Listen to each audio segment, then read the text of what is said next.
Bonjour à tous, bonjour à toutes.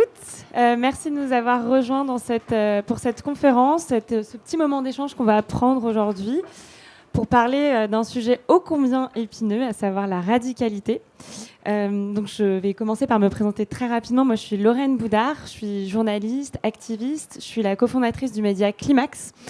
Climax, c'est un média qui essaye de parler d'écologie autrement, qui part du constat que souvent quand on parle d'écologie, c'est assez déprimant, potentiellement démobilisateur. Et on essaye quotidiennement d'y insuffler un peu de désirabilité, un peu d'humour aussi, parce qu'on pense que c'est assez essentiel sur ces questions-là. Donc voilà, et aujourd'hui on est réunis pour parler de ce mot, de cette ambition qui est la radicalité. On le fait ici au MIPIM, c'est pas anodin, puisqu'on est un peu dans l'œil du cyclone. Je pense que, comme moi, vous avez dû prendre votre badge tout à l'heure. Vous êtes passé devant un grand encart avec écrit Net Zéro. Et puis, vous avez traversé un champ de yacht.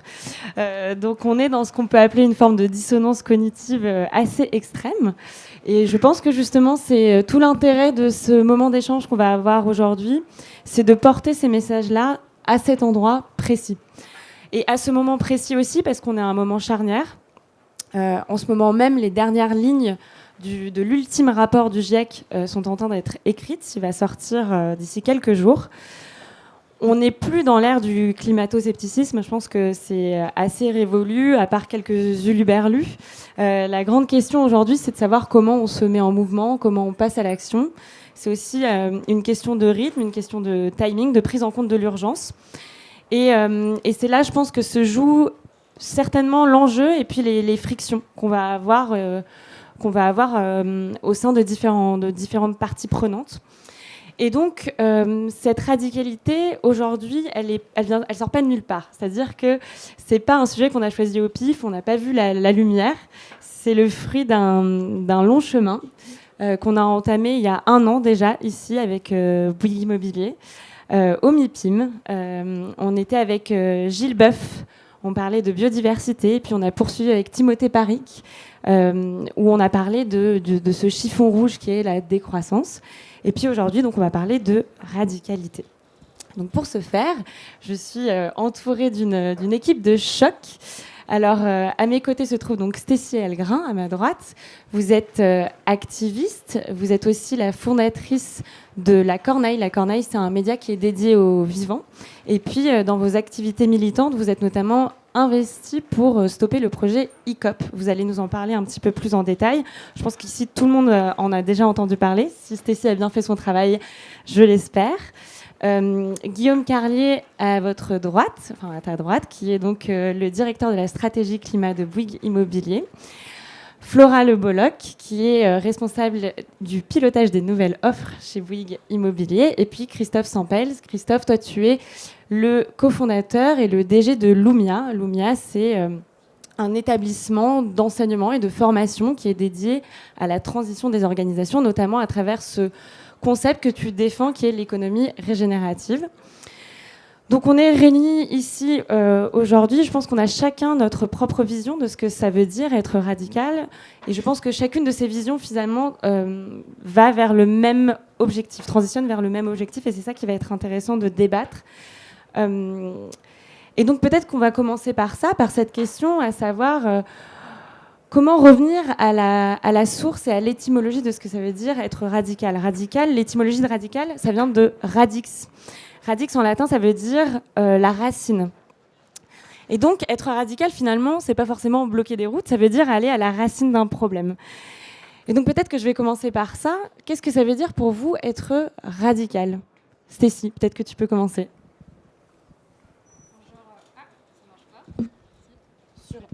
Celui-ci fonctionne, oui. Bonjour à toutes et à tous. Déjà, merci beaucoup pour l'invitation, parce que je pense que c'est tellement important aussi de mentionner ces sujets au sein d'institutions comme le MIPIM. Pour moi, la radicalité, c'est une question qui n'est pas forcément très simple, parce que j'ai l'impression que collectivement, on a toutes et tous du mal à définir ce terme. Qu'est-ce que la radicalité ? Qu'est-ce qu'être radical ? Et je pense que même moi, personnellement, je ne me serais pas de moi-même définie comme quelqu'un de radical, parce qu'au contraire, j'ai l'impression d'être assez droite dans mes bottes, de juste avoir une vision du monde qui consiste à dire qu'il y a une urgence qui est sociale, qui est climatique, qui est aussi sur les sujets de la biodiversité. Et donc, en tant qu'être humain qui se dit il y a quelque chose qui cloche, je décide d'agir. Donc, comment est-ce qu'on agit quand on est supposément un radical aujourd'hui ? Oui, ça peut être en bloquant des routes, ça peut être en balançant de la peinture ou de la soupe ou ce que vous voulez sur des tableaux. Ça peut être aussi en faisant ce que je suis en train de faire, c'est-à-dire en essayant d'ouvrir des portes, en essayant d'ouvrir un peu des fenêtres dans des mondes et dans des murs qui aujourd'hui sont beaucoup trop fermés. Et donc pour moi, la radicalité, c'est ça, c'est essayer d'être la plus droite possible dans mes bottes, d'avoir un champ d'action qui est, je pense, efficace et qui permet d'aller rapidement aussi, parce que c'est un peu la définition qu'on en a quand on voit le mot radical. C'est un mode d'action qui est efficace, c'est éprouvé par l'action. Et en même temps, ce mot radical, je pense qu'il est en train d'être repris beaucoup trop un peu à différentes sauces. Et on ne sait plus du tout collectivement ce que ça veut dire. Et c'est ça la problématique, je pense, qu'on essaye de résoudre en montrant que en fait, la radicalité, c'est quelque chose qui va varier en fonction d'un contexte spatio et temporel. Parce qu'évidemment, ce qu'on considère aujourd'hui comme radical, ça ne le sera peut-être pas demain. Et ce qu'on considère comme normal aujourd'hui était peut-être radical hier.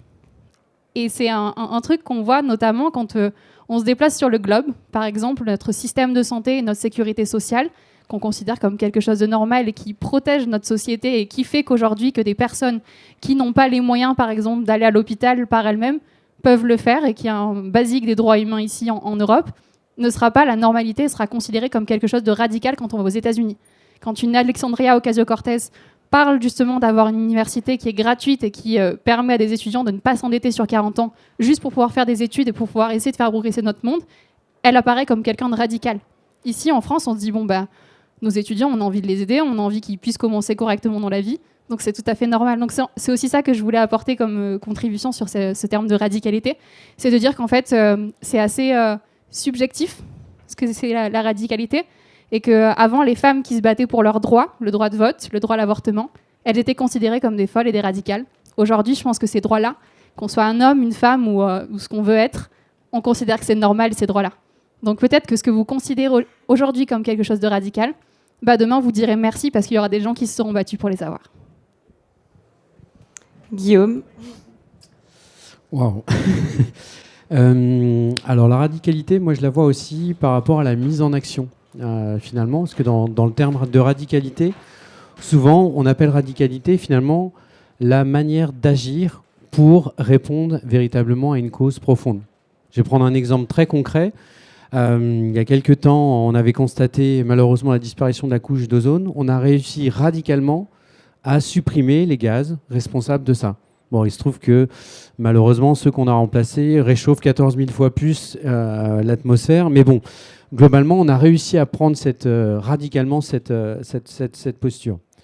Un autre exemple, plutôt dans l'immobilier, là, on va dire, pour toucher par exemple à la cause profonde de la précarité énergétique, on a été capable de dire, écoutez, maintenant c'est fini. Dès que vous avez un appartement, un logement qui est G ou F, vous ne pourrez plus le louer. Obligation de travaux. Ça, c'est une posture véritablement radicale qui joue sur la cause profonde. À titre personnel, si je veux jouer sur une cause profonde, de dire par exemple comment je fais pour réduire l'empreinte de mon alimentation, la solution radicale, je mange moins de viande. Ça, c'est des postures, pour le coup, radicales, mais plus sur le registre de la mise en action en tant que telle. Donc finalement, moi, la radicalité, je la vois comme quelque chose où on franchit des cliquets, une sorte de non-retour, où finalement on se met dans l'action. C'est vraiment ça que je vois, plutôt que l'extrémisme de la posture en tant que telle. Flora ? Ouais, pour prendre la suite, oui, c'est bon. Pour moi, la radicalité, c'est finalement deux choses. C'est d'abord savoir où on va, la direction, avoir un objectif et jamais en dévier. Donc ça, c'est ça pour moi être radical, c'est toujours objectif en ligne de mire et jamais le lâcher. Mais finalement, c'est aussi le chemin. C'est-à-dire que pour moi, la radicalité, c'est quand même le chemin le plus court vers cet objectif, sans détour, sans circonvolution. Et du coup, le risque et l'ambivalence, c'est aussi de laisser des gens sur le bas-côté. Donc voilà, pour moi, le sujet, c'est comment est-ce qu'on fait pour objectif sans laisser des gens sur le bas-côté. Ça, je crois qu'on y reviendra tout à l'heure.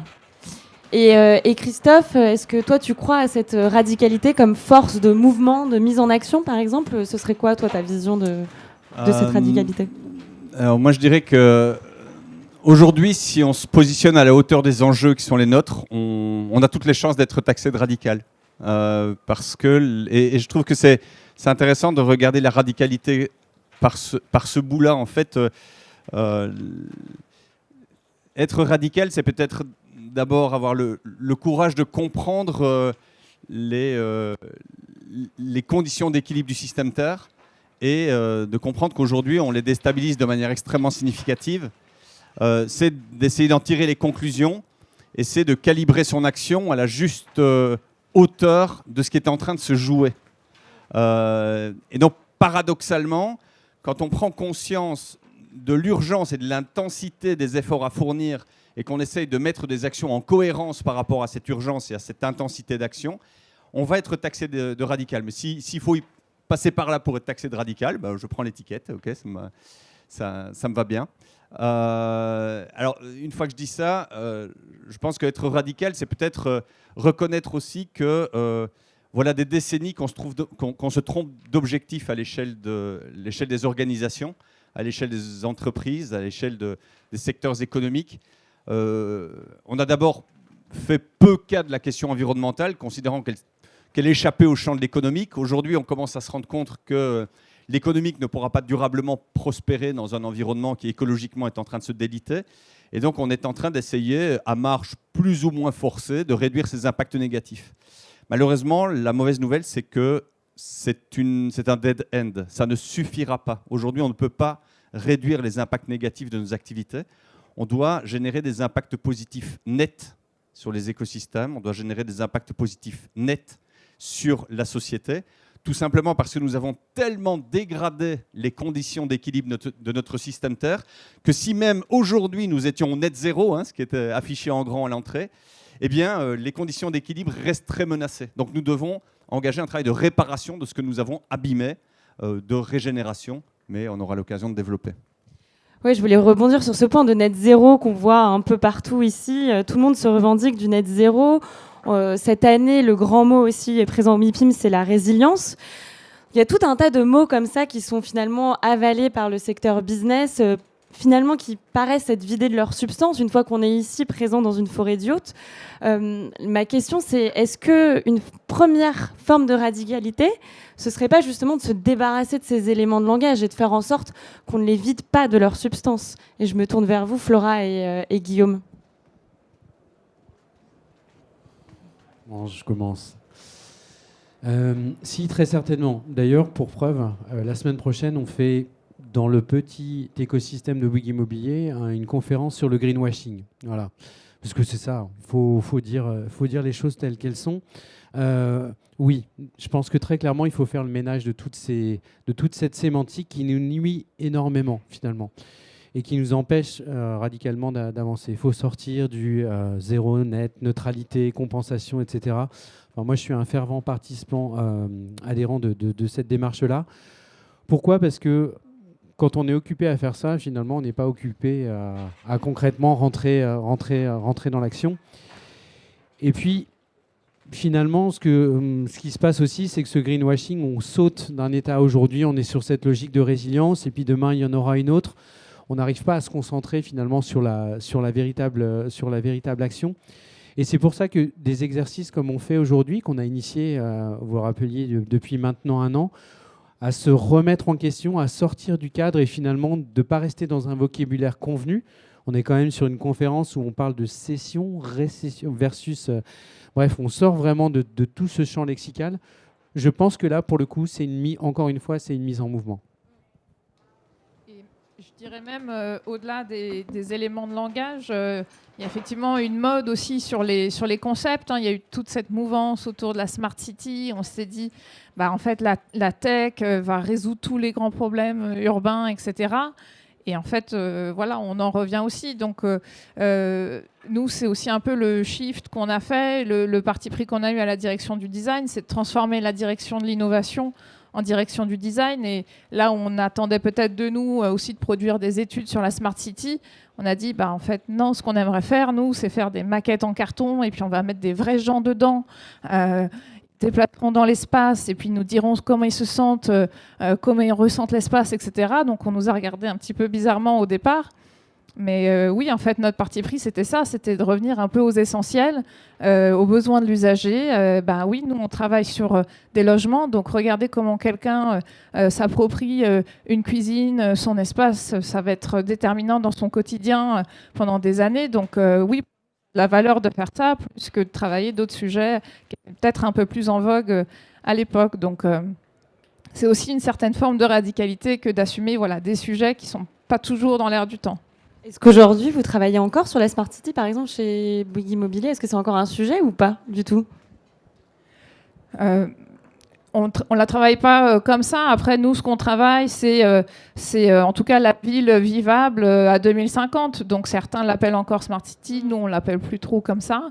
Il y a plein, il y a le champ sémantique étant infini, il y a plein de nominations qui émergent, mais nous, c'est plus trop un champ qu'on investigue. Stécie, tu voulais rebondir, je crois, c'est ça? Oui, parce que je trouve que le sujet des mots est hyper important, en fait. Et moi, ce que j'aimerais dire aux entreprises, c'est que, en fait, toute cette génération qui se mobilise aujourd'hui, elle n'a pas envie, elle n'a pas besoin que vous inventiez de nouveaux mots ou que vous changiez vos éléments de langage. En fait, ce dont on a besoin aujourd'hui, c'est que vous changez vos actions. Parce que vous pouvez mettre le mot banane derrière votre stratégie climat. S'il y a une vraie stratégie climat, j'en ai absolument rien à faire que vous appeliez ça une banane. En fait, la problématique, c'est que en fait, on n'arrête pas de sauter d'un mot à l'autre en pensant que parce qu'on a vidé le premier mot de sa substance et que, oh mon Dieu, les citoyens nous ont démasqués et ont compris qu'en fait, ça voulait rien dire et qu'il n'y avait pas quelque chose qui allait être déclenché par l'utilisation de ce mot-là, allez, on rebondit sur un autre mot parce qu'apparemment, c'est la trend. Et en fait, j'ai l'impression qu'aujourd'hui, les entreprises jouent un peu aux influenceurs, c'est-à-dire qu'on se croirait sur TikTok, il y a une nouvelle trend, il y a une nouvelle musique, et puis là, il y a les entreprises qui se mettent à danser. Et en fait, il faut comprendre que votre rôle, c'est pas ça. On veut pas de pantins, des marionnettes qui dansent et qui se trémoussent sur la musique du greenwashing. On n'a rien à faire de ça. Et en fait, on est assez fort aujourd'hui pour arriver à vous démasquer et à comprendre que quand vous utilisez un mot, derrière, il y a des rapports qui nous prouvent ce que vous faites réellement. Donc, plutôt que d'utiliser des mots, contrairement à ce que font beaucoup d'entreprises, mettez en avant vos actions. Parce qu'en fait, on a un dictionnaire comme vous et on saura comprendre ce qui se cache derrière tout ça. Donc voilà, c'est un peu le truc qu'on essaye de mettre en avant quand aujourd'hui il y a des comptes qui se lancent sur LinkedIn et qui débusquent toutes les campagnes de greenwashing des entreprises et qui le font très bien. C'est que on a aussi des armes maintenant de notre côté qu'on ne va pas hésiter à utiliser pour vous faire comprendre qu'en fait on n'est pas contre vous, on est juste contre le fait de se faire prendre pour des cons en société. Voilà, c'est tout. Christophe, si vous voulez rebondir, je crois, je t'ai vu lever dire un mot peut-être par rapport alors l'usage des mots, effectivement, comme tu le dis, c'est l'action qui compte. Et j'ajouterais peut-être une dimension, c'est que il devient absolument essentiel de raisonner en système et en systémique. On parle de net zéro. Et pour engager un travail vers le net zéro, on va tout miser sur des stratégies de réduction carbone. Et ce faisant, on va défoncer la biodiversité. Donc on ne fait que déplacer du problème, en fait. Et donc, il faudrait peut-être prendre un temps d'arrêt, arrêter de sortir des mots les uns derrière les autres et essayer de comprendre la systémie, le mode de fonctionnement systémique de notre système Terre pour remettre l'action à la bonne place, à la juste place. Et à ce moment-là, les mots deviendront porteurs de sens. Et ils ne nous déplaceront pas d'un problème à l'autre, comme c'est trop souvent le cas avec, par exemple, les réponses technologiques. Aujourd'hui, la technologie procède essentiellement d'un déplacement de problèmes. Et imaginons demain qu'on électrifie 100% des flottes de véhicules pour décarboner. Eh bien, si on fait ça, on accroît de manière extrêmement significative la pression sur la biodiversité, on accroît l'artificialisation des sols et en fait, on déplace massivement les problèmes. Donc, apprenons à réfléchir de manière systémique et peut-être passons moins de temps à définir les mots et essayons plutôt de raisonner sur la juste action au regard des effets de bande. Sur cette question systémique que tu mentionnes, c'est vrai qu'on a souvent la focale qui est mise sur la réduction des émissions carbone. C'est souvent le seul prisme par lequel on prend la question. Or, aujourd'hui, il y a aussi la problématique des limites planétaires. Sur les 9 limites planétaires, 6 ont déjà été franchies. La dernière, un peu dans l'indifférence générale l'année dernière. Et aujourd'hui, on commence à se regarder un peu plus effrayé, puisque l'année dernière, c'était le franchissement de la 6e limite, qui est celle du cycle de vie de l'eau douce. Aujourd'hui, c'est une question qui vous concerne très directement, puisque le manque d'eau, la sécheresse, c'est quelque chose qui va impacter directement votre business. Et je crois, Christophe, que justement, tu avais quelque chose à dire sur cette question-là, systémique, qui justement illustre l'impact très direct et très concret que peuvent avoir ces limites planétaires. Effectivement, aujourd'hui, on peut penser que la question de l'eau est relativement déconnectée du secteur du bâtiment. En fait, elle est terriblement connectée. Je vous donne quelques exemples. À quelques kilomètres d'ici, on a des territoires qui viennent d'interdire pour 4 ans toute nouvelle édition de permis de bâtir. Pourquoi ? Tout simplement parce que les collectivités territoriales considèrent qu'il n'y aura pas suffisamment d'eau que pour connecter de nouveaux points de consommation. Et donc, il y a des gels de 4 ans en pays de faïence, dans une ville comme Fréjus, qui n'est quand même pas un petit village. Ils viennent de geler pour 18 mois tous les permis de bâtir, avec possibilité de reconduction. Donc, les collectivités territoriales sont en train de se dire, là, on a été au-delà du raisonnable sur la pression foncière que nous avons exercée sur nos territoires, et que nous le regardions à travers la question des sols, à travers la question du réchauffement climatique, et maintenant à travers la question de l'eau, tout nous indique à faire un rétropédalage, en fait. Donc ces questions de limites planétaires qui peuvent paraître un champ sympathique des scientifiques commencent à avoir des répercussions extrêmement concrètes à toutes les échelles, et notamment à l'échelle des organisations telles que celles relevant de vos secteurs d'activité. Ça nous ramène à la question du rythme que j'évoquais au début et de l'urgence dans laquelle on se situe.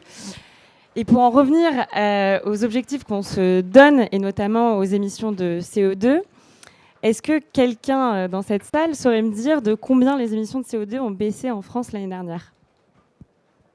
Un chiffre, un ordre de grandeur. Combien ? De combien ? Ça a baissé de 0,3%, sachant que pour atteindre nos objectifs, ça aurait dû baisser de 7%. Donc toute la problématique, elle est dans la mise en action, ce qu'on dit depuis le début, et de comment passer justement de ces beaux discours à une mise en mouvement. Et donc on en revient aux différentes stratégies qu'on peut mettre en place et à cette question de la radicalité. L'histoire, elle nous a prouvé par le passé que tous les mouvements sociaux, ils se sont faits et ils se sont construits et ils ont réussi à gagner grâce à une frange radicale. Ça a été le cas pour la colonisation, ça a été le cas pour l'apartheid, ça a été le cas pour le droit des femmes et pour les suffragettes. Les suffragettes, elles ont gagné, non pas parce qu'elles ont été polies, mais parce qu'elles ont foutu le bordel. Emily Davidson, par exemple, c'est une des suffragettes qui est les plus célèbres. Elle a coupé des circuits électriques, elle a mis le feu à des boîtes aux lettres, pardon. Elle a interrompu une course hippique. Et c'est des actions qu'on a tendance à avoir oubliées, parce qu'on a un peu réécrit l'histoire en se disant qu'elles avaient gagné un peu à force de discours. Et l'histoire nous montre que finalement, c'est à ces périodes charnières, à des moments d'intersection de crise, comme on en vit une aujourd'hui, que les franges radicales peuvent se mobiliser. Donc ma question, c'est de savoir, est-ce que c'est aujourd'hui le bon moment, finalement, pour se mettre en marche, pour justement développer ce type d'action ? Stécie, peut-être que tu peux nous parler aussi de tes actions, concrètement, de ce à quoi elles consistent. Carrément. Donc de mon côté, j'ai une grosse partie de mon temps qui est dédiée à de l'activisme et donc on a une forme d'activisme qui se joue quand même pas mal derrière des portes et dans des réunions parfois. Donc on rencontre des acteurs du secteur bancaire, on rencontre des patrons de multinationales, on essaie de commencer par discuter avec eux et c'est souvent un peu cette première étape qui va préconfigurer toutes les actions qu'on va faire derrière. Parce qu'en fait, on a beau être très gentil, leur exposer la situation, mine de rien, derrière, il se passe souvent rien. Donc aujourd'hui, je suis mobilisée sur une campagne qui est la campagne Stop ICOP. À nouveau, si on a bien fait notre taf, vous avez entendu parler de ce projet qui est mené par Total Energy entre l'Ouganda et la Tanzanie, qui est le plus long pipeline chauffé au monde, qui est donc aujourd'hui ce qu'on appelle une bombe climatique et sociale. Climatique parce que ça va émettre des millions de tonnes de CO2. Et sociale parce que on a énormément de gens qui vont être déplacés. Donc c'est des personnes qui sont tout simplement expropriées de leurs terres contre une petite compensation financière, mais qui ne couvre pas du tout ce qu'ils sont en train de perdre, c'est-à-dire leur foyer, c'est-à-dire leur culture, c'est-à-dire un enracinement sur des terres. Et on est dans une configuration avec un gouvernement qui est autoritaire, donc ça n'arrange rien. Et donc nous, ce qu'on essaie de faire aujourd'hui, c'est de faire comprendre à Total Energy que en fait, on ne veut pas qu'ils disparaissent du champ de notre économie et de la France. Au contraire, on veut faire d'eux un peu nos champions de la transition énergétique. Et ce qui n'est pas le cas aujourd'hui, parce que quand on regarde leurs investissements, il y a à peu près 70% de leurs investissements qui continuent à être sur des gisements pétroliers, sur du gaz, donc des énergies fossiles. Alors même que toutes les organisations scientifiques, même des organisations comme l'Agence internationale de l'énergie, qui a été citée pendant très longtemps par ces mêmes acteurs, est en train de nous dire qu'on ne peut plus se permettre d'aller chercher à nouveau du pétrole et du gaz, en plus de ce qui est en train d'être exploité aujourd'hui. Donc ce projet ICOP, évidemment, il repose aussi sur des acteurs du monde financier, donc des banques, et des acteurs du monde de l'assurance. Et ce qu'on essaie de faire, c'est d'aller, évidemment, de leur faire comprendre que d'un point de vue citoyen, d'un point de vue société civile, ça ne va pas passer, parce que beaucoup de ces acteurs dépendent aussi de notre argent, à nous, les petits citoyens, et du fait qu'on veuille bien d'eux sur notre territoire pour continuer à exister. Et ensuite, en interne, ils ont aussi des employés qui commencent également à prendre conscience que le climat, c'est quand même un gros enjeu. Donc on essaie de taper un peu sur ces différents leviers pour arriver à les faire basculer. Et on y arrive. Parce que Pouyanné a beau faire le tour des plateaux en disant les méchants radicaux, les ayatollahs verts, ils nous font chier. Il se trouve qu'aujourd'hui, on a 24 banques, dont le Crédit Agricole, la BNP, etc., des banques internationales qui sont quand même majeures, vous le concéderez, qui ont dit publiquement on ne financera pas ICOP. Sur le plan des assurances, on a 22 assurances à l'échelle internationale qui ont dit on n'assurera pas le projet ICOP. Donc je veux bien qu'à un moment donné, quand c'est 3 activistes un peu fous qui jettent de la soupe sur des tableaux, on se dise mais en fait ça n'a aucun sens, c'est juste des radicaux. Mais quand c'est même vos secteurs, même vos acteurs à vous, qui commencent à dire en fait il se passe un truc, on va les écouter, c'est qu'on a commencé à faire une partie du taf. Et on ne le fait pas tout seul, ce taf, on le fait également avec des scientifiques. Rapport du GIEC, il y en a 6, 7 qui sont sortis. Évidemment, quand on les lit, évidemment que nous, on est hyper anxieux à l'idée de ce qui est en train de se passer. Mais au quotidien, je pense que la radicalité, quand tu me demandes est-ce que c'est le bon moment d'être radical, déjà moi, en tant qu'individu, je suis personne pour juger de est-ce qu'une personne en face de moi a choisi le bon moment pour être radical. Parce qu'à nouveau, comme je le disais tout à l'heure, c'est quelque chose qui va dépendre d'un contexte qui est personnel, qui est historique, qui est politique. Donc en fait, à l'échelle du monde, on a toutes et tous un peu différentes timelines pour commencer à être radical. Évidemment, il y a une question d'éveil des consciences. Quand on dit woke aujourd'hui comme si c'était une insulte, en fait, c'est des gens qui se sont réveillés et qui ont compris que leur vie était un peu sur la première ligne aussi. C'est qu'il y a un truc qui est en train de se passer. Et donc, est-ce que c'est le bon moment pour être radical ? Évidemment que c'est le bon moment parce que quand on voit les rapports qui s'empilent sur les tables de nos dirigeants et que rien ne se passe derrière, parce que, à nouveau, quand je dis que rien ne se passe, il n'y a pas rien qui se passe. Il y a des mesures qui sont en train d'être mises en place. Tu le répétais tout à l'heure, il y a Christophe Béchu qui vient de nous dire qu'il y a un plan sur la sécheresse qui allait être déclenché. Donc il y a des choses qui sont mises en place. La problématique, c'est que, en fait, on s'y prend toujours trop tard. C'est toujours une fois qu'on est au pied du mur qu'il y a des plans qui sont déclenchés. Et c'est des plans qui sont très souvent mal ficelés. Pourquoi ? Parce que c'est des politiques qui paniquent et qui se disent « Oh là là, on va avoir l'air d'incompétents et les citoyens vont comprendre qu'on n'y avait pas pensé à tous ces risques-là. » Et donc, ils déclenchent des trucs comme ça dans des cellules. Et je vous le dis, j'ai travaillé au sein du service d'information du gouvernement, donc j'ai travaillé derrière ces portes-là. Et ça fait flipper parfois. Ça fait vraiment flipper. Et donc, comment est-ce qu'en tant que citoyen et en tant que scientifique, en tant que personnes qui ont du pouvoir, parce que là, toutes et tous dans cette pièce, vous avez du pouvoir, parce que c'est vous qui construisez nos maisons, les endroits où on passe quand même une grosse partie de notre temps et de notre vie, où il faut quand même, je pense, aller bousculer nos politiques et leur faire comprendre qu'on attend d'eux qu'ils soient plus préparés, parce qu'à la base, s'ils ont été mis à ces places-là et si on les a élus, c'était pour nous protéger. C'est le peuple pour le peuple par le peuple. On a un peu du mal à voir ça. Et je dis ça aussi en connaissance de cause, parce que je suis une fille du Sud, donc j'ai grandi pas très loin d'ici, à Berlétan. Donc une ville qui a été défigurée par une industrie, l'industrie pétrochimique à nouveau. Donc si j'ai un peu la haine contre les pétroliers aujourd'hui, ça vient peut-être de là. Cette usine pétrochimique qui est un site Seveso et qui a causé énormément de dégâts d'un point de vue environnemental, parce qu'on a l'étang de Berre, qui est un des plus grands étangs en Europe, qui était absolument merveilleux, qui est en train d'être défiguré. On a notre santé aussi en tant que riverains qui en fait les frais. On a un taux de cancer qui est 2 fois supérieur à la moyenne nationale. J'ai commencé à être malade quand j'avais 18 ans et combien de personnes dans ma famille j'ai vu avoir évidemment de l'asthme, évidemment des cancers. Et c'est des choses en fait qui vous prennent aux tripes et c'est là que la radicalité elle naît. C'est quand vous comprenez que c'est votre vie à vous qui est en train d'être menacée par des gens qui, à la fin du mois, regardent juste le nombre de zéros qu'il y a sur leur compte en banque. Et je comprends que ce soit attrayant et alléchant de se faire du fric parce que évidemment tout notre système et toutes nos vies ici dépendent de cet argent-là. Mais derrière, quand ce sera vos familles et vos propres vies qui seront mises en danger par ce système, vous allez regretter de ne pas avoir agi. Donc en fait, c'est ce qu'on essaie de faire comprendre aussi, c'est que moi, franchement, je préférais faire autre chose. Je préférais être peut-être sur un de ces yachts plutôt que d'être là à me demander à la fin du mois comment est-ce que je vais bouffer et comment est-ce que je vais faire pour aller au mois suivant. Et évidemment qu'on fait beaucoup de sacrifices et qu'on se prend des portes dans la tronche, parce qu'être militant, c'est ça, c'est aussi avoir en face de nous des gens qui ont beaucoup plus l'habitude d'avoir un micro, comme je suis en train de le faire, qui ont beaucoup plus l'habitude d'être mis sur le devant de la scène, qui ont les bons mots aussi, parce que la question du langage, je pense que c'est une question qui est cruciale aujourd'hui.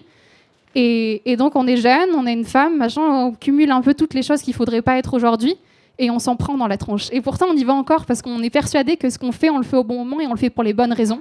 Pas pour des raisons qui sont individuelles, même si quand même on essaie de sauver sa peau, mais pour des raisons qui un jour nous feront nous rendre compte qu'on a passé sa vie à faire un truc qui avait du sens et qui n'était pas juste pour nous, mais aussi pour les autres, les gens qu'on aime et les gens qu'on ne connaît pas parfois, mais qui méritent eux aussi d'avoir une vie décente et d'avoir des conditions de vie qui soient respectables et dignes d'eux. C'est tout. Ok. Alors Guillaume, à toi, cette question du timing et du moment, parce que vous la sentez aussi chez Bouyguimo, enfin, je veux dire, on le sent bien année après année que les discours changent quand même, que la prise de conscience, elle arrive. Les discours changent, mais moi je vais remonter aussi 20 ans en arrière. Donc, moi je suis biologiste de formation, pour ceux qui savent.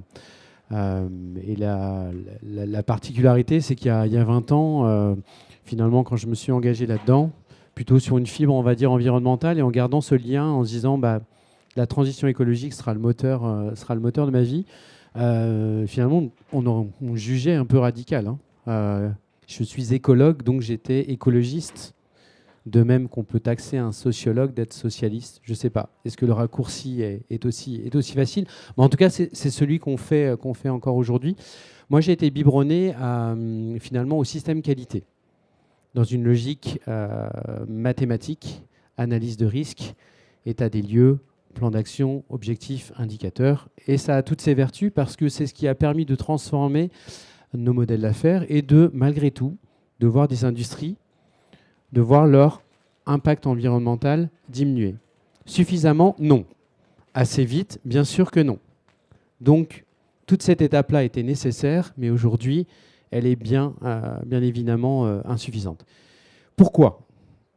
Et là, c'est le biologiste qui vous parle. Parce que finalement, jusqu'ici, tout va bien. C'est tout. Il n'y a qu'à regarder autour de nous. Il fait beau. J'ai encore de l'eau quand je vais tourner mon robinet, même si on m'a dit qu'il y avait un plan sécheresse. Globalement, ça se passe. Et tu l'as dit, Stacy, on ne prend réellement conscience et on se met dans l'action qu'à partir du moment où l'être humain se sent menacé. Et aujourd'hui, finalement, dans notre petite bulle, aujourd'hui encore, malheureusement ou heureusement, je ne sais pas, instinctivement, on n'est pas encore suffisamment menacé. Par contre, ça va effectivement très vite, comme tu le rappelais, Christophe. Mais l'humain est un psy fait, entre guillemets. Ça, c'est peut-être notre cerveau un peu primitif qui nous fait vraiment basculer, réagir, se mettre en action, du coup d'être radical à partir du moment où la famille, l'individu est véritablement menacé. Donc oui, il est grand temps. Heureusement pour nous, on a quand même une vigie qu'on n'a pas suffisamment écoutée, qui était la vigie scientifique. Ça fait 30 ans qu'on nous alerte sur le sujet. Maintenant, je pense qu'on est quand même éduqués, suffisamment nombreux pour comprendre que cette vigie, il faut la prendre en compte et il faut la suivre. Donc oui, il est grand temps, effectivement. Ce que tu décris, finalement, ça rejoint ce que disait le gouverneur de la Banque d'Angleterre en 2015 dans un discours qui est resté super célèbre, qui mentionne la tragédie des horizons. Je ne sais pas si vous avez déjà entendu ce terme-là. Et c'est en gros notre incapacité à prendre en compte et à se projeter dans le long terme quand notre quotidien finalement est basé sur du court terme. Et c'est vraiment exactement ce que tu dis Guillaume. Et donc ma question finalement qui est sous-jacente, c'est Comment on fait pour dépasser peut-être cette tragédie des horizons pour se mettre en action maintenant tout de suite? Toi, je crois que c'est ce que tu fais, Christophe, au quotidien avec Lumia, ou du moins c'est ce que tu essayes de faire en accompagnant des dirigeants, en les formant à l'économie régénérative. Est-ce que tu peux décrire concrètement ce en quoi ça consiste? Et puis peut-être aussi rappeler ce que c'est très précisément l'économie régénérative. L'économie régénérative, elle porte dans sa dénomination même son intention et son ambition. Hein. Je vous évoquais le besoin de revoir nos ambitions très significativement à la hausse, passer d'une logique de réduction de nos impacts négatifs à une logique de génération d'impact positif net sur les écosystèmes, sur la société. Si j'essaye d'être un petit peu plus subtil et un peu plus fin, la régénération, elle vise à créer ou recréer les conditions qui vont permettre au vivant d'exprimer son potentiel. Ce mot de potentiel, il est extrêmement important dans la question que tu posais juste avant. Est-ce qu'il est temps? Est-ce que c'est le moment? Est-ce qu'il est trop tard? Il faut se dire que le futur est construit sur des potentialités, sur une capacité ici et maintenant de faire advenir des potentiels plus ou moins ouverts. Et au plus nous tardons à agir, au plus nous détruisons des potentialités. Je vous donne un exemple dans la biodiversité. La biodiversité, à chaque fois qu'une espèce disparaît, en fait, disparaît avec elle non seulement ce qu'elle représente, non seulement l'ensemble des interactions qu'elle entretient avec son milieu, avec les autres espèces, mais également l'ensemble de son potentiel évolutif. Donc ça, c'est un élément qui est important à avoir à l'esprit. Alors si j'en reviens sur le régénératif, créer ou recréer les conditions permettant à un potentiel de s'exprimer, ça veut dire quoi? Si aujourd'hui j'ai un écosystème forestier, que cet écosystème forestier, je le coupe pour les besoins de l'étalement urbain, pour les besoins de l'agriculture, eh bien l'ensemble des services qu'on appelle des services écosystémiques que me rend cet écosystème forestier sont définitivement perdus. Donc ça veut dire que nous avons restreint la potentialité de notre environnement à réguler tout ce qui doit être régulé, à offrir ces services que les écosystèmes nous rendent disponibles. Donc l'économie régénérative, c'est une économie qui va essayer d'interroger les conditions de l'action de l'entreprise pour pouvoir restaurer ses potentiels et faire en sorte que ces potentiels puissent se réexprimer. Alors ça passe par quoi? Ça passe par une réinvention extrêmement profonde de nos modèles économiques. En fait, le régénératif va s'inscrire dans deux mouvements. Le premier mouvement est celui de la réduction des impacts négatifs, puisque aujourd'hui, nous exerçons une telle intensité de pression négative que quels que soient les efforts de régénération qu'on pourra mettre en œuvre en face, ils ne seront jamais à la hauteur de la destruction qu'on occasionne. Et donc, transformer les modèles économiques, ça va notamment être dégager des contraintes volumiques. Dégager un modèle économique d'une contrainte volumique, ça veut dire quoi? Quand on regarde aujourd'hui la configuration classique d'un modèle économique, toutes les organisations du monde, pour se développer, doivent vendre plus d'unités de quelque chose. Vous devez vendre plus de mètres carrés, un constructeur auto doit vendre plus de voitures, un fournisseur d'eau doit vendre plus de mètres cubes d'eau. On est tous dans cette quête en avant des volumes. Cette quête en avant des volumes pose des limites, voire des impasses absolument infranchissables. Alors sur un plan environnemental, c'est assez évident, puisque toute cette quête au volume, cette course au volume est étroitement couplée à de la consommation de matière, à de la consommation d'énergie. Même sur un plan économique, en fait, ce modèle, il trouve ses limites dans la saturation des marchés, dans le ralentissement de la croissance économique, qui est éminemment souhaitable. Aujourd'hui, la croissance économique ne cesse de baisser, tout simplement parce que les marchés sont saturés. Et quand les marchés sont saturés, eh bien, c'est les marchés de remplacement qui vont tirer la demande dont les entreprises ont besoin pour se développer. Mais tout ça, ça a des limites. Et on voit que le système, il arrive en bout de course. Donc, il va falloir sortir ces modèles économiques des logiques volumiques. Ça, on a plein de réponses à donner par rapport à ça. On a des modèles économiques serviciels, on a des modèles d'usage, on a des modèles performantiels, on a des modèles économiques à impact, etc. Donc ça va permettre de réduire la pression que nous exerçons sur nos environnements. À côté de ça, il va falloir générer de l'impact positif, ce fameux régénératif. Alors le régénératif est une propriété exclusive du vivant. Qu'est-ce que ça veut dire une propriété exclusive du vivant? Ça veut dire que si je prends ce verre et que je le jette par terre, il va se casser. Eh bien, ce verre ne se réparera pas par lui-même de manière autonome et endogène. Je peux éventuellement ramasser les morceaux, je peux éventuellement les recoller, et le verre ressemblera à peu près à ce qu'il incarne aujourd'hui, mais il portera les stigmates de la chute. À l'inverse, si je me coupe en cuisinant, un processus endogène, automatique, spontané va se mettre en place. C'est un processus de régénération cellulaire qui va reconstituer mes tissus. Et d'ici quelques jours, d'ici quelques semaines, ma coupure aura intégralement disparu. La régénération est une propriété exclusive du vivant. Alors une fois qu'on a dit ça, engager une organisation vers le régénératif va présupposer de la reconnecter au vivant et à ce potentiel de création continue endogène. Mais donc ça veut dire quoi? Ça veut dire qu'il faut lui en laisser les conditions, il faut lui en laisser l'espace. Si on continue d'artificialiser comme nous le faisons, si nous continuons de polluer les sols comme nous le faisons, de tuer, de stériliser nos sols, l'ensemble des services que nous rendent ces écosystèmes sont perdus pour toujours. Donc il va falloir réapprendre à agir avec ce vivant non humain, avec les écosystèmes, avec le végétal, avec l'animal, pour que, de manière plus harmonieuse, en fait, chacun puisse jouer sa partition et rendre les services dont il est dépositaire. Et ça va avoir des implications extrêmement fortes. Alors, je ne vais pas être trop long, mais on pourra voir un peu ce que ça signifie pour le secteur du bâtiment, pour le secteur de la construction. Réapprendre à construire, réapprendre à lotir, réapprendre à aménager dans le respect des principes du vivant va être un objectif qui va se situer devant nous. Et puis je terminerai par un élément. Aujourd'hui, tant que les aménageurs, tant que les promoteurs auront un intérêt à artificialiser et un intérêt à concevoir des bâtiments pour en minimiser le coût de production de manière à les transférer à un investisseur qui prendra en charge l'exploitation, on n'ira nulle part en fait. On n'ira nulle part. Il va falloir recomposer des modèles économiques de filière, il va falloir recomposer des modèles économiques de chaîne de valeur pour relier la conception, la production, l'exploitation, la valorisation des matériaux en fin de vie. Et ça, à nouveau, c'est une innovation de modèle économique. Partout où c'est possible, il va falloir réembrancher le secteur du bâtiment, mais comme tous les autres secteurs économiques, au vivant pour pouvoir essayer de ressolliciter cette puissance intrinsèquement régénérative du vivant. Je m'arrête là, ça fait beaucoup d'informations. Ça fait beaucoup de choses, mais je pense que ça va intéresser Flora et Guillaume, parce que là, on en arrive au cœur du problème, au cœur du réacteur. On parle de se reconnecter au vivant, de changer drastiquement les modèles économiques, d'agir rapidement, radicalement.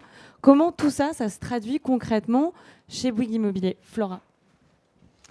Comment ça se traduit? En fait, on est obligé d'attaquer plusieurs fronts à la fois, évidemment, vu la hauteur et la complexité des enjeux.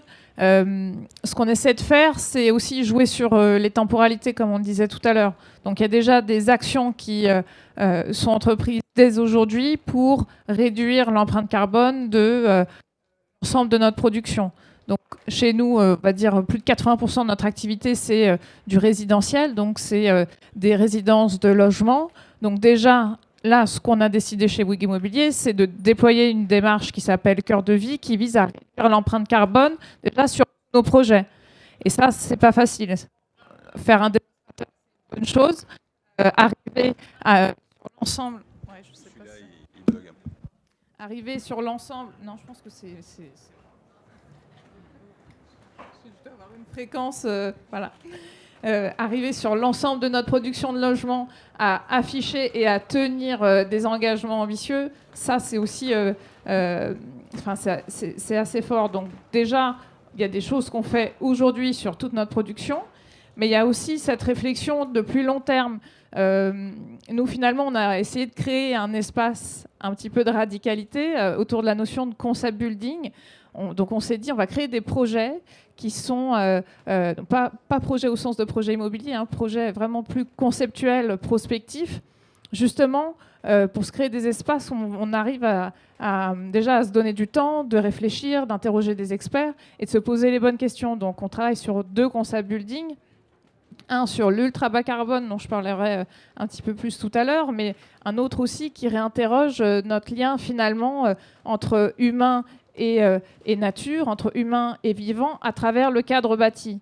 Parce que finalement, ce lien, on l'avait à travers l'habitat vernaculaire.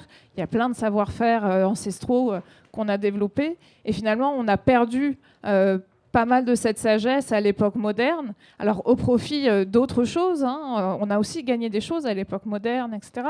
Mais finalement, on en a aussi perdu beaucoup et on a perdu ce lien à la nature et au vivant. Et donc voilà, on essaie de travailler avec des anthropologues, des sociologues, des écologues, des paysagistes, des experts du vivant sur comment est-ce qu'on arrive à recréer ce lien entre l'humain et la nature. Alors même si nature, c'est pas le bon mot, parce que ça nous met déjà dans une position par rapport à notre environnement, ça crée une forme de distance, etc. Nature, c'est aussi un terme qui a émergé à cette fameuse époque moderne dont je parlais. Donc c'est pas le bon mot, mais pour l'instant, on n'a pas trouvé d'autres mots que celui-là. Donc voilà, on essaie de travailler à la fois sur du concret, palpable, tout de suite et maintenant, sur des projets plus prospectifs, mais qui donnent une direction finalement, et on parlait de ça tout à l'heure avec la radicalité, c'est aussi avoir un horizon, un objectif, et pour fédérer autour de nous, pour donner envie, en fait, il faut arriver à travailler ces projets-là. Et après, il y a aussi plein d'autres sujets qui sont peut-être pas directement liés, mais on travaille aussi sur la gouvernance de nos projets, parce que finalement, la ville de demain, si on ne parle pas de la gouvernance du projet urbain, avec des sujets comme la concertation, on passe à côté du sujet. Je pense qu'avec un modèle régénératif, je pense que le sujet de la gouvernance, il est quand même clé. Donc voilà, on essaie de travailler sur toute une démarche de concertation, de former, d'outiller les équipes pour essayer de mieux entendre dans nos projets la voix des usagers, la voix des riverains. Donc voilà, c'est tout un champ d'action. Alors, si on enfonce le coup, la question radicale, c'est est-ce que l'immobilier est essentiel ? Question radicale. Alors, si c'est effectivement continuer à faire du diffus en artificialisant 30 000 hectares par an, 35% d'émissions de gaz à effet de serre, bon, on ne va pas faire toute la litanie des... Ça, c'est non. Typiquement, ça, c'est pas... Et pourtant, il faut répondre aussi aux besoins essentiels de se loger. Comme tu l'as rappelé, Stacy. Ça, pour le coup, on en a besoin. Donc, il y a une première étape de renoncement. Donc, est-ce qu'il faut parler de renoncement dans l'immobilier ? La réponse est oui. D'ores et déjà, aujourd'hui, ce diffus massif des lotissements qu'on gagne sur les terres, il faut l'arrêter. Et en plus, on va y être obligé, puisque là, on va toucher au monde des investisseurs avec la fameuse taxonomie, cette belle invention européenne, qui va nous obliger à renoncer à certains projets. Sinon, on sera, entre guillemets, mal vu, mal noté, d'un point de vue des investisseurs. Donc, il sera du coup plus difficile de se financer, donc de jouer avec les règles établies aujourd'hui par le monde capitalistique. Il sera d'autant plus difficile d'avoir certains fonciers qu'on va être obligé, et ça c'est pour cette année, ça commence, de mener une analyse liée à l'adaptation au changement climatique qui fera que certains fonciers menacés par le risque climatique seront teintés de rouge. Si on continue aussi, aujourd'hui certains projets qu'on pourrait avoir en stock, qu'on finit de faire, aujourd'hui, dans ce qu'on appelle nous en interne des comités d'engagement, ne seraient plus susceptibles de passer. C'est ça qu'on appelle aujourd'hui le renoncement. Une fois qu'on a dit ça, on ne va pas s'arrêter de construire non plus du jour au lendemain. Ça, ce n'est pas possible. Donc, évidemment, on entre dans le champ qu'on commence déjà à explorer, qui est cette mine de l'existant. Comme chacun sait, 75% du parc immobilier de 2050 est déjà là. Donc là, il y a la règle des 4 R. C'est facile. Reconversion, rénovation, réversibilité, réemploi. Voilà, ça, c'est notre champ d'opération. On commence à l'explorer. Nouveau siècle, filiale créée en fin 2022 pour la rénovation du patrimoine. Coverso, la reconversion de bureaux en logement. Réemploi, au moins 5% en 2030. Et ça, c'est une gageure. Mais ça, vous allez me dire, c'est très bien, mais ce n'est pas assez radical. Je suis d'accord avec vous. Mais faire un plan Marshall de la rénovation, par exemple, ce n'est pas si simple. Aujourd'hui, si on voulait se lancer dans du 100% rénovation, avec les armes financières dont on dispose aujourd'hui, les modèles dont on dispose, ce n'est pas possible. On ne peut pas s'endetter pour des millions d'euros pour se lancer dans la rénovation. Donc il faut qu'on trouve d'autres montages, comme tu disais, d'autres façons d'appréhender un foncier pour réussir, mais ça, on ne le fait pas tout seul, malheureusement. Sur la construction, Flora l'a évoqué, on continue de construire, mais la construction vers laquelle on doit s'orienter, c'est la construction d'excellence.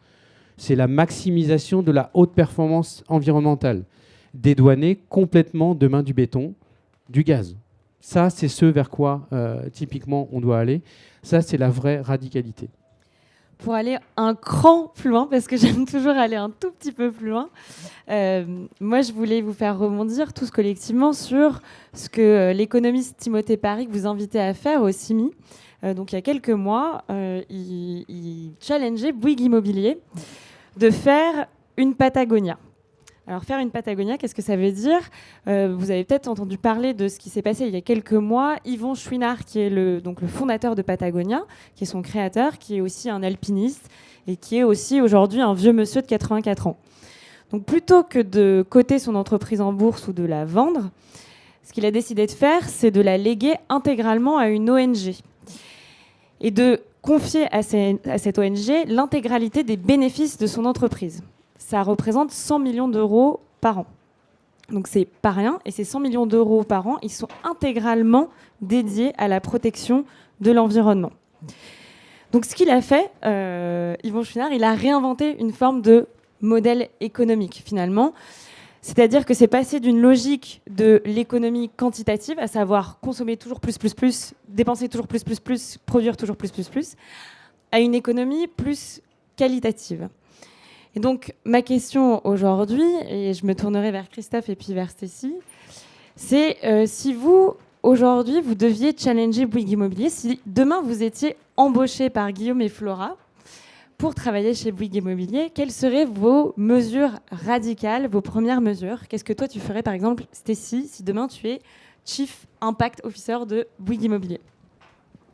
Alors, il y en a plein des choses à faire. Déjà, le premier, on mentionnait le neuf. Il faut savoir qu'aujourd'hui, ce que nous explique le CEREMA, c'est que sur les 10 dernières années, les 68% de nouvelles artificialisations qu'on a constatées sur notre territoire, 68% c'était dû à l'habitat, à la construction de nouveaux habitats et en particulier à des maisons individuelles. Donc quand j'entends que on peut commencer à mettre de côté un petit peu la création de nouveaux bâtiments, ça va prendre du temps, qu'il faut aller lentement, etc. On arrête. En fait, il n'y a pas besoin de construire plus. En fait, il y a à peu près 1 million aujourd'hui de logements qui sont vides. Allons les chercher. Parce que là, je pense que si on se balade dans les rues de Cannes en hiver, quand il n'y a pas ce temps magnifique, etc., combien de logements sont fermés parce que des gens ont décidé d'avoir une résidence secondaire ? Beaucoup trop. Beaucoup trop, surtout dans un pays où on voit encore des gens qui vivent dehors, quand on voit encore des gens qui galèrent à se loger, parce que en fait, des gens se font de la spéculation et décident d'investir pour se faire plus de thunes chaque mois. On arrête, en fait, tout simplement, parce qu'on collectivement, il y a un moment où il faut se mettre des limites. Et je conçois que ce soit très plaisant, très agréable de se dire qu'on passe la moitié de l'année à Paris et que pour les vacances, on va aller au soleil. Je viens du Sud, ce mode de vie-là, il a un prix. Et ce prix, il se fait au coût de la vie des gens locaux. Enfin, je pense qu'aujourd'hui, il y a beaucoup de choses que des gens avec un milieu de vie assez aisé, des cadres des gens qui ont fait les bonnes études, décident de faire en se disant que c'est une bonne idée. Donc il y a ce délire de partir vivre à la campagne. Il y a le délire aussi de se reconvertir dans les métiers de l'artisanat, comme les boulangers, etc. Il faut concevoir aussi que tous ces choix qu'on se fait pour se faire du bien et se donner bonne conscience, derrière, ça fait du mal aux gens qui, eux, n'ont pas choisi forcément d'habiter là, qui n'ont pas forcément choisi d'avoir ces métiers. Et donc il faut respecter un peu ce choix systémique, collectif dont on parlait tout à l'heure. Ensuite, je pense qu'il faudrait regarder vraiment ces critères économiques avec une vision environnementale et sociale. Il faudra aller beaucoup plus loin, parce que quand je vois qu'il y a encore des scandales qui tombent chaque jour sur des entreprises qui décident d'aller travailler, par exemple, tenez, le Qatar, et c'est arrivé également avec des entreprises qui sont ici au MIPIM, qui décident d'aller travailler dans des pays qui sont autoritaires, qui n'en ont absolument rien à faire des conditions de travail, des gens qui sont en train de se buter la santé pour que ces bâtiments sortent de terre, c'est pas possible. Quand je vois qu'aujourd'hui, on a 25 milliards d'euros qui sont investis par des entreprises, par le biais de l'épargne salariale, dans des majors pétrolières, c'est pas possible. Et aujourd'hui, je vais faire du name dropping parce qu'il faut le faire parfois. Quand on a son épargne salariale qui est gérée par un acteur comme Amundi, on décide sciemment de soutenir les industries pétrolières. Et donc ça, c'est des choses moi, que je voudrais, je pense, pousser des acteurs comme Bouygues à faire aujourd'hui. C'est de vraiment aller chercher dans le moindre recoin toutes ces choses que vous faites et qui sont nuisibles et qui créent des nuisances pour la vie des autres. Et parfois, c'est des choses insidieuses et qui vont passer un petit peu sous les radars pendant un petit moment. Mais en tant que militant, maintenant, on commence à être de plus en plus nombreux et on va aller fouiller dans ces placards et dans ces tiroirs que vous ne voulez pas ouvrir. Et nous, on va les ouvrir.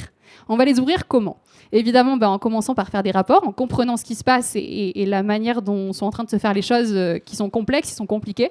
Je cite très souvent Reclaim Finance qui fait un travail absolument incroyable sur les questions justement de système économique, monétaire et des acteurs financiers. Une fois qu'on a trouvé, on va l'exposer. Et souvent, on communique mieux que vous sur les réseaux sociaux. Parce que c'est ma génération. On est né avec cet outil en main, donc on sait comment faire. Donc on va mener des campagnes de communication pour exposer ce que vous faites mal, et pas avec le but juste de vous dire vous êtes des losers, on vous aime pas, avec le but de vous secouer, de vous faire comprendre qu'on a mis le doigt dessus. Maintenant, vous avez le pouvoir de faire changer les choses parce que vous êtes vous aussi au courant a priori. Donc on essaie de vous bousculer en découvrant les choses, en le faisant savoir, et après on peut aussi vous accompagner. Et je pense que ce qu'on est en train de faire là aujourd'hui, c'est un peu la première brique de cet accompagnement. C'est de vous faire comprendre qu'on n'est pas du tout réticent à l'idée d'échanger avec vous.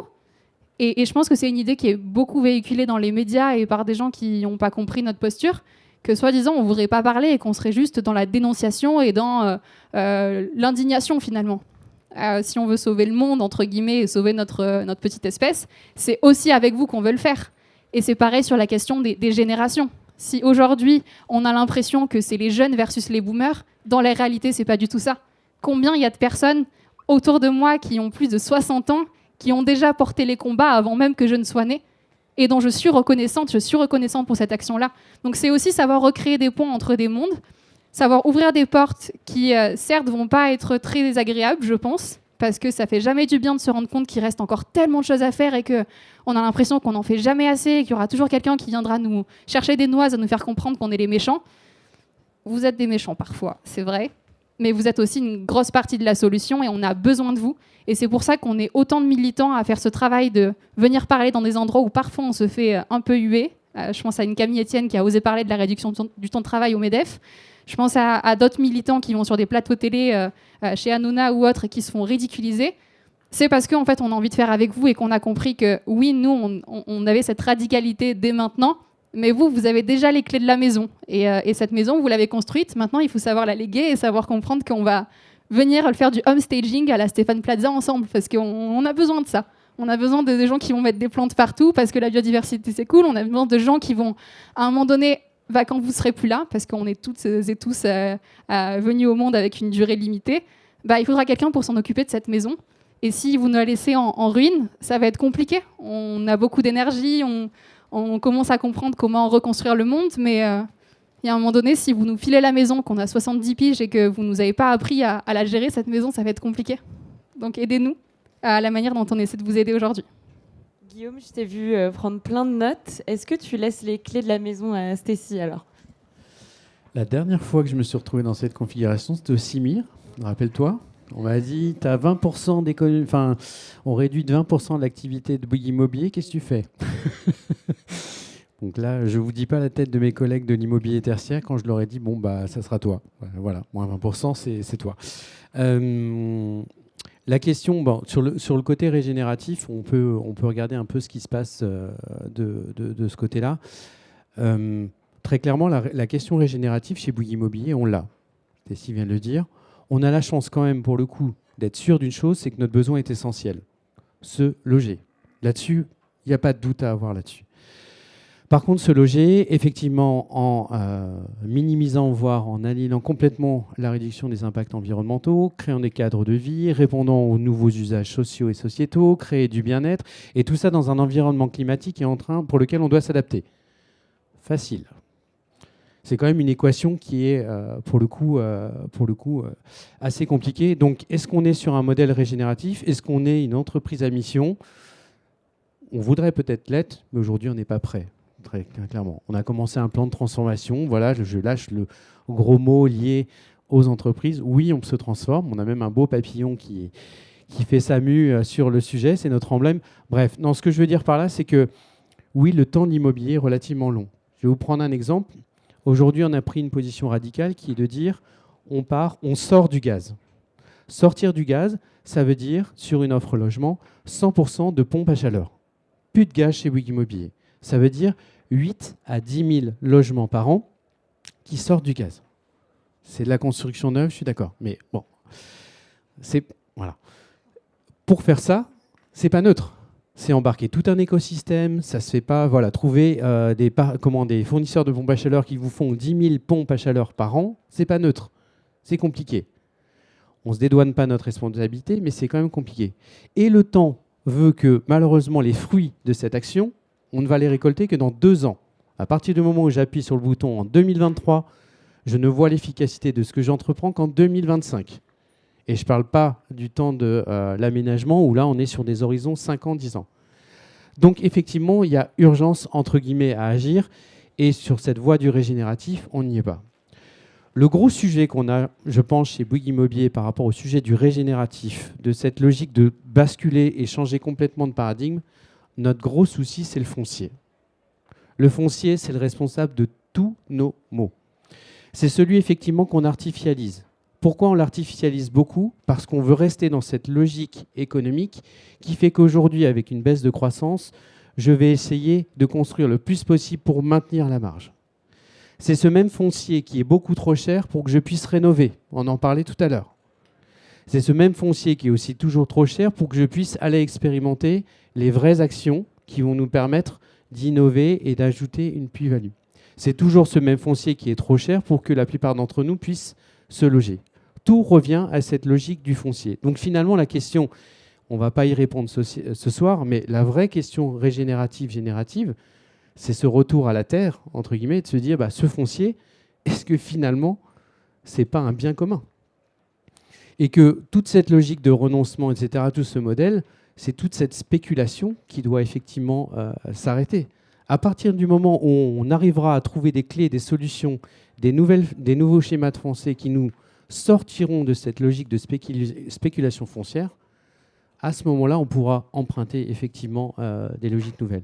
Et à ce moment-là, on pourra emprunter un champ lexical nouveau où on va apprendre des mots comme renaturer, désimperméabiliser, déconstruire. Voilà, c'est ces mots-là. Et ces mots-là, on est en train de les apprendre. Et on a besoin aussi, finalement, de monde pour pouvoir y arriver. Christophe, si on veut poursuivre l'exercice de politique fiction, toi, tu parles donc d'économie régénérative. Et donc, à travers ça, tu parles d'impact. L'impact, c'est comme le cholestérol. Il y a le bon impact, le mauvais impact. Et donc, toi, ce que tu dis, c'est que au-delà de limiter l'impact négatif, ce qu'il faut faire, c'est aussi créer de l'impact positif. Donc, concrètement, à quoi ça ressemblerait pour toi un Bouygues Immobilier qui réussirait finalement le pari du régénératif ? Alors, peut-être d'abord revenir sur un point qui a été mentionné plusieurs fois. Tu as dit, Guillaume, à juste titre, que le secteur de la construction, le secteur du bâtiment, aujourd'hui s'adresse à un besoin de base qui est celui de se loger. Sauf qu'aujourd'hui, il y a une égalité presque pure et parfaite entre se loger et construire. Et c'est là, en fait, qu'il y a une première erreur. Je vous donne un exemple, parce qu'à un moment donné, il faut aussi faire atterrir ça dans des modèles économiques alternatifs. Je vous donne un exemple. Tu évoquais, Stacy, la problématique de la vacance des logements, du taux d'utilisation des bâtiments. La ville juste ici à côté, Mandelieu, doit avoir un taux d'utilisation du parc immobilier de 30 à 35% à l'année. Moi, j'ai des amis qui vivent dans des tours, 45, 50 unités de logement. Ils sont seuls 9 mois sur 12, seuls dans l'immeuble. Ça, c'est la réalité de très, très nombreux territoires. Alors, j'ai eu l'occasion de travailler avec un opérateur de l'amélioration de l'habitat pour les plus précaires, qui est confronté à la problématique du mal-logement, voire non-logement, en grande situation de précarité, avec des programmes et des réponses classiques qui sont la construction d'unités HLM, construction, containerisation, c'est-à-dire des logements de très très faible qualité pour répondre à des besoins sociaux d'urgence. Et là, on a essayé de faire un pas de côté, on a essayé de dire... est-ce que dans un territoire expérimental qui était les Landes, est-ce qu'il y a aujourd'hui des taux de vacances dans le bâtiment qui pourraient répondre à un besoin de logement des personnes les plus précaires ? Je vous donne quelques chiffres sans vouloir vous assommer. Le taux d'utilisation d'une école aujourd'hui, c'est 18,5% à l'année. Le taux d'utilisation d'un internat, d'un collège ou d'un lycée d'internat, c'est 67%. Ça veut dire que pour une école, 82% du temps de vie du bâtiment, c'est vide. 33% du temps de vie d'une école disposant de capacité d'hébergement, à savoir un internat, c'est vide. Et donc, quand on a commencé à faire une cartographie de la vacance des bâtiments publics et ou privés dans le territoire, on s'est rendu compte qu'on était capable de mobiliser de la réserve foncière pour répondre à des besoins de logement pratiquement 365 jours par an. Et donc là, plutôt que d'imaginer des programmes de réhabilitation et ou construction, on a essayé de monter un modèle économique qui était un modèle économique intelligent entre les propriétaires de ces espaces d'ores et déjà bâtis mais non utilisés, le département et un tiers de confiance qui était l'organisation dont je vous parle, et puis le quatrième, le locataire en situation de précarité, pour bâtir un tout nouveau modèle économique qui répondait à ce besoin de se loger, mais sans poser une brique supplémentaire, au contraire, en optimisant l'usage d'un parc de bâtiments. Donc ça, c'est des modèles économiques qui atterrissent, c'est des modèles économiques qui trouvent des points de viabilité sur un plan financier, ça fonctionne, et il y a de la valeur à aller capter. Donc ça, c'est un premier élément. Alors là, on n'est pas régénératif. Là, on est dans le premier mouvement, je réduis les impacts négatifs. Comment est-ce que je vais générer de l'impact positif net ? Est-ce que la notion même de bâtiment régénératif veut dire quelque chose ? Je vous disais tout à l'heure que le régénératif est une propriété exclusive du vivant. Donc quand on dit une voiture demain sera régénérative, ça veut juste rien dire. La seule capacité pour rendre quelque chose régénératif, c'est de le réarrimer de manière extrêmement importante au vivant. Donc est-ce qu'un bâtiment peut, à travers un effort de conception, s'inscrire dans une conception régénérative ? Dit autrement, comment un bâtiment peut se réarrimer au vivant ? Alors il va falloir apprendre à réfléchir de manière différente. Alors, naturellement, il peut se réarrimer au vivant par le choix des matériaux qui sont biosourcés ou des matériaux qui s'appuient sur des biotech. Aujourd'hui, il y a des travaux en cours, c'est des travaux de recherche, mais sur la construction de matériaux, sur le développement de matériaux de construction au départ d'organismes vivants. Il y a un laboratoire en UK qui vient de fabriquer une première brique organique au départ de bactéries avec des phénomènes de minéralisation. Et donc, on a une brique, là, pour le coup, si je la coupe en deux, elle repousse. Elle interagit de manière dynamique avec son environnement. Elle va créer des surfaces, des pots de bâtiments qui interagissent avec le milieu. Aujourd'hui, il existe des possibilités de répondre à des besoins de lumière en s'appuyant sur des organismes bioluminescents. Tout ça, c'est naissant. Alors, vous allez me dire, c'est farfelu. Oui, probablement, à l'heure actuelle, même si on commence à voir des secteurs applicatifs. Le deuxième élément, c'est qu'on a construit notre civilisation en prenant appui sur la physique et sur la chimie. Il va falloir désapprendre à s'appuyer sur la physique et la chimie pour réapprendre à s'appuyer sur les processus biologiques. Je vous donne un exemple, le processus de traitement des eaux. Aujourd'hui, la quasi-totalité des eaux usées d'un bâtiment sont traitées par voie physique et par voie chimique. La voie physique, c'est les filtres. Les filtres, c'est de la pression, c'est de l'énergie. La voie chimique, c'est l'ensemble des molécules que l'on doit devoir utiliser pour craquer les molécules à dégrader au niveau des eaux usées. Si on change la composition des eaux usées et qu'on n'envoie dans les eaux usées que ce qui est bioassimilable, et aujourd'hui dans un bâtiment, on maîtrise des circuits d'eau qui ne véhiculent que du bioassimilable, eh bien on peut s'appuyer non plus sur des processus physico-chimiques, mais sur des processus biologiques pour traiter ces eaux à travers ce qu'on appelle la phytoépuration. Cette phytoépuration, elle va, traiter les eaux sans aucune consommation énergétique. Mieux, elle va traiter les eaux en produisant de la biomasse qui peut ensuite être revalorisée localement, soit à travers des matériaux, soit à travers de la valorisation énergétique. Et donc, on voit qu'on peut réarrimer le bâtiment au vivant. Végétaliser aujourd'hui la toiture et la peau d'un bâtiment. Alors, c'est des sujets qu'on connaît. En fait, ce qui est frustrant, c'est qu'on les connaît, on en connaît tous les bénéfices, mais ça ne se met pas en œuvre. Ça ne se met pas en œuvre. Pourquoi ? Pour des raisons que j'ignore, vous devez avoir plus d'éléments de réponse que moi aujourd'hui. Les bienfaits sont extrêmement nombreux. Aujourd'hui, ça améliore la thermie d'un bâtiment, ça régule et ça tamponne les eaux de pluie, ça permet, d'ailleurs, ce n'est pas pour rien que l'agence de l'eau aujourd'hui participe au cofinancement de la végétalisation des toitures, parce qu'il est beaucoup moins coûteux de tamponner les eaux de pluie via de la végétalisation, plutôt que via le redimensionnement de réseau. Donc vous imaginez le chantier que ça représenterait à l'échelle des collectivités territoriales. Donc je vous dis ça, je pourrais continuer à énumérer. En fait, peut-être que le bâtiment pourrait devenir régénératif demain. Peut-être, si on arrive à suffisamment le réarrimer, le réaccrocher au vivant et à cette puissance intrinsèquement régénérative du vivant, pour qu'il devienne producteur net d'impact positif, qu'il devienne producteur net d'énergie, on voit ce que ça veut dire, qu'il devienne producteur net de biodiversité, c'est-à-dire qu'il offre un refuge et de l'alimentation pour de la biodiversité. Bref, qu'on commence à lister l'ensemble des éléments directement contributifs que pourrait constituer un bâtiment, en n'oubliant pas aussi qu'un bâtiment, il est encastré dans une rue, elle-même encastrée dans un quartier, elle-même encastrée dans une ville, et qu'un bâtiment régénératif se pose à l'aune de ce qui est régénératif autour de soi. On évoquait tout à l'heure le rêve de tous disposer d'un pavillon, une maison, 4 façades avec jardin. C'est vrai tant qu'en appartement, l'environnement urbain est à ce point déceptif que nous rêvons tous d'avoir notre petit havre de paix. Si demain nous arrivons à réintégrer de la nature dans les villes, à réintégrer du vivant dans la ville et à re-questionner la porosité entre l'espace privé et l'espace public en réenchantant l'espace public, peut-être que ce rêve de pavillon avec jardin va pouvoir se substituer demain à d'autres types d'aspirations où l'espace public devient un espace de commun qui est plus directement réarticulé à l'espace privé.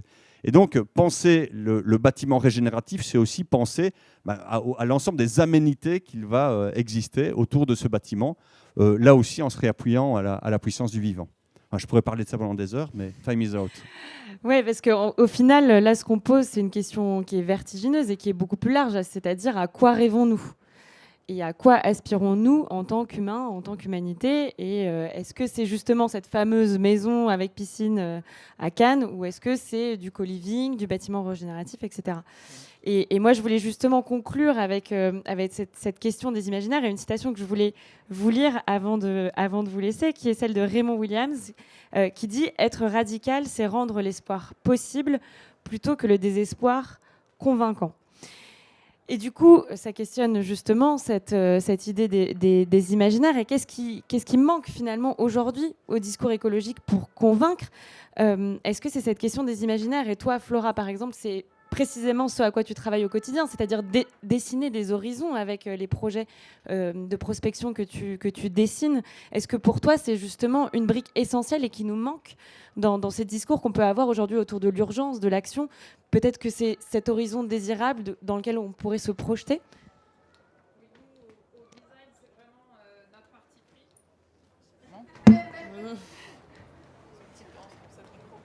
Au design, c'est vraiment notre parti pris, nous, de travailler sur la désirabilité. C'est finalement la définition du design, hein, c'est toujours s'intéresser à l'usager, à ses besoins, à ses attentes, à ses représentations, à ses espoirs. On parle de valeur d'estime aussi quand on parle de démarche design. Donc, c'est vraiment l'essence de ce qu'on fait.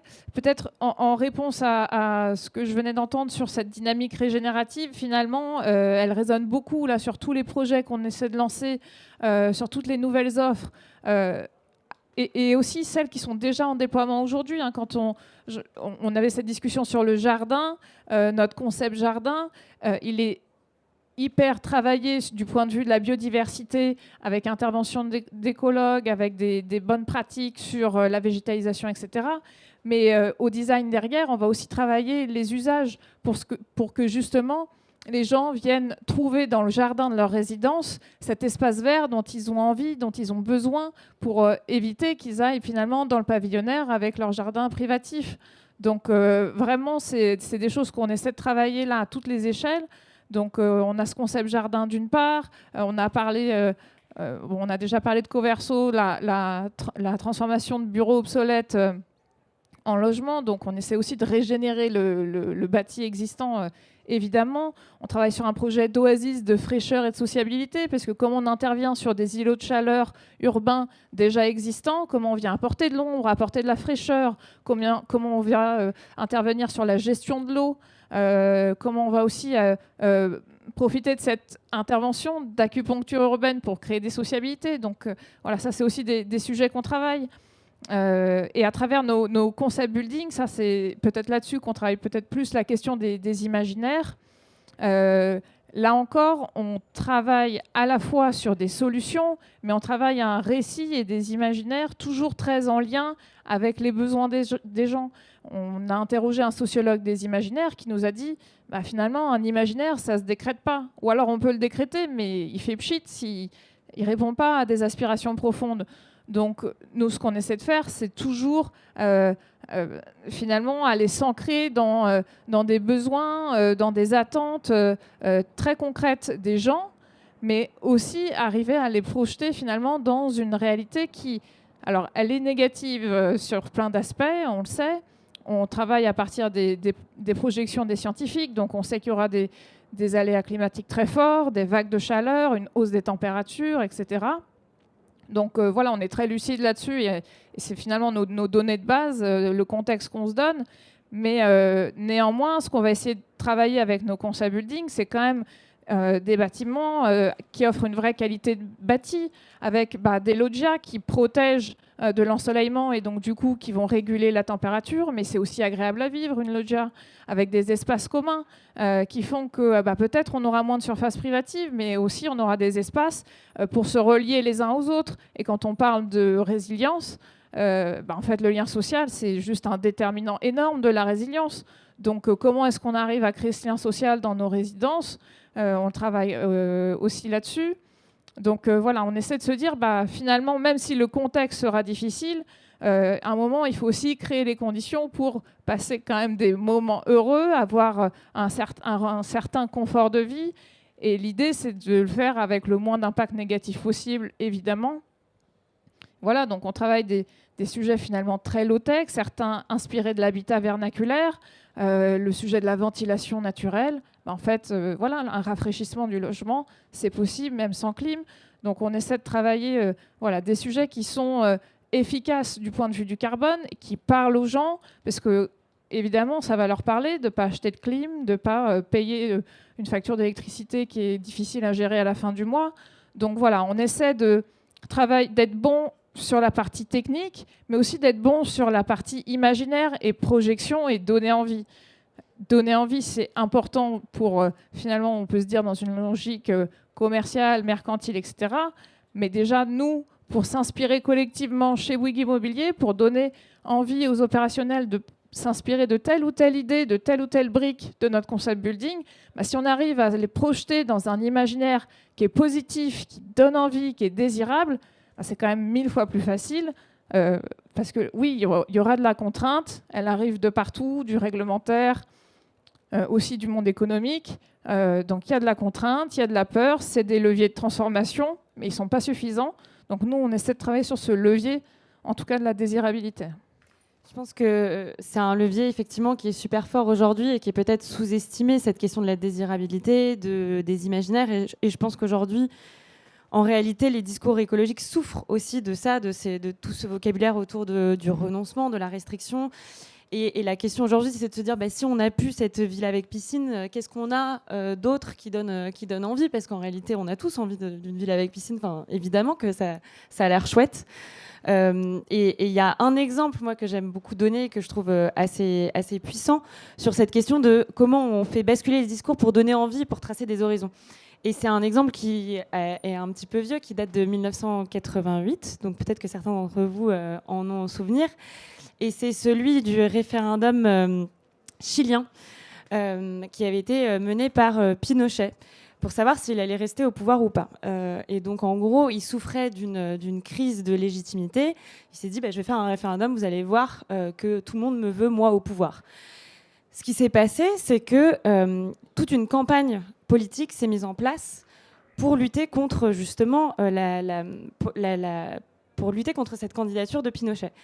Ce qui s'est passé, c'est que le camp anti-Pinochet a commencé toute une campagne politique en martelant des messages exclusivement négatifs, en disant mais regardez ce qu'il fait Pinochet, regardez à quel point c'est horrible.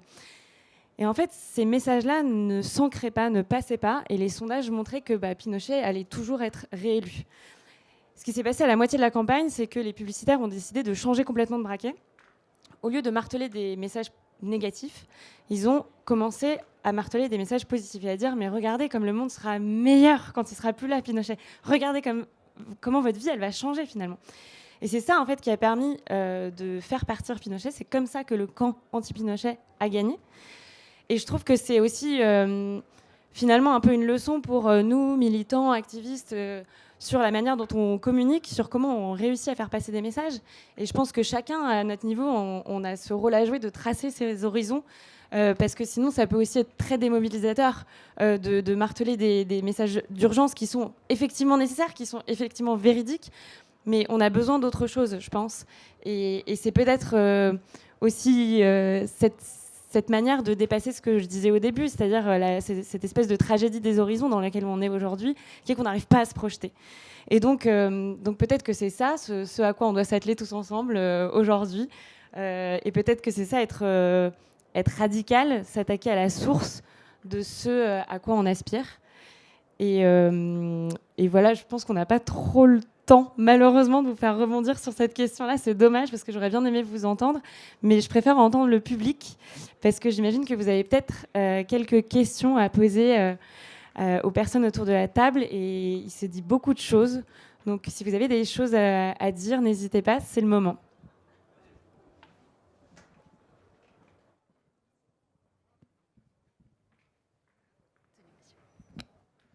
Merci pour tout ça. Moi, je suis arrivé en cours de route, mais je vois qu'il a fallu attendre quasiment le dernier moment pour parler, pour sortir un mot, c'est vous, de bonheur. Vous êtes en train de chercher tous on remonte à chaque fois, et en fait, il faut aller au-dessus, au-dessus, au-dessus. Et là, tout juste, vous dites, mais c'est quoi la désirabilité? Et en fait, il y a une science qui a été faite depuis 20 ans, qui est maintenant ultra sécurisée. Enfin, nous, on l'utilise dans notre secteur d'activité à fond. C'est la science du bonheur qui a été faite au niveau mondial par des professeurs des universités, des practitioners de tout type. Tout ça pour dire que quand on dit aux gens qu'est-ce que les gens désirent, au fond, ils veulent être heureux, quoi, tout simplement. Et une fois qu'on a dit ça, on se dit, bah oui, mais enfin, une fois que vous avez dit ça, bon, c'est un peu gnangnan, c'est pas très concret. Bah si, justement, c'est super concret. Il y a énormément de programmes et d'activités qui se font sur cette base-là.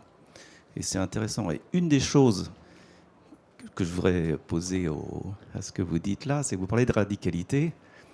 Nous, ce qu'on propose, et ce qu'on fait en tout cas dans notre secteur d'activité, c'est d'arrêter de parler de mètres carrés. Alors on est dans un MIPIM Real Estate. Et moi, ce que je propose qu'on puisse dire aujourd'hui, ma question, c'est et si on arrêtait de parler de mètres carrés? Et si on arrêtait de parler de prix divisé par des mètres carrés? Et si on évitait de parler de prix ou de programmes en mètres carrés? En fait, nous, on utilise le temps, parce que le bonheur, c'est quoi? C'est du temps, exclusivement. C'est du temps passé avec d'autres gens, essentiellement. Et donc, en fait, le métrique, le système de base, c'est du temps. Et en fait, et si on prenait tous ces programmes, tous ces projets, etc., et on les divisait non pas par des mètres carrés, mais par du temps? Et ça répond à la question de Stacy, c'est que aujourd'hui, pour que les gens soient logés, ils ne sont pas logés dans des mètres carrés. Ils sont logés dans du temps. C'est je passe tant de temps à tel endroit. Et on s'en fiche un peu des mètres carrés. Nous, on a un secteur d'activité où il y a des choses qui prennent énormément de mètres carrés, se balader dans la nature. Et puis il y a des choses qui demandent très très peu de mètres carrés. On est tous les quatre à faire quelque chose.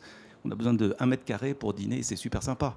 Donc le mètre carré ne veut rien dire. C'est le temps qui est Et le jour où Bouygues Immobilier et d'autres diviseront leur business model, comme nous on le fait dans le secteur d'activité, par le temps, vous verrez que c'est d'abord extrêmement rentable, parce que ça permet d'arriver avec des solutions concrètes, pas justement négatives, en disant « ouais, ça ne marchera pas », etc. Si, ça marche très très bien dans d'autres secteurs. Il faut juste diviser par le temps. Alors,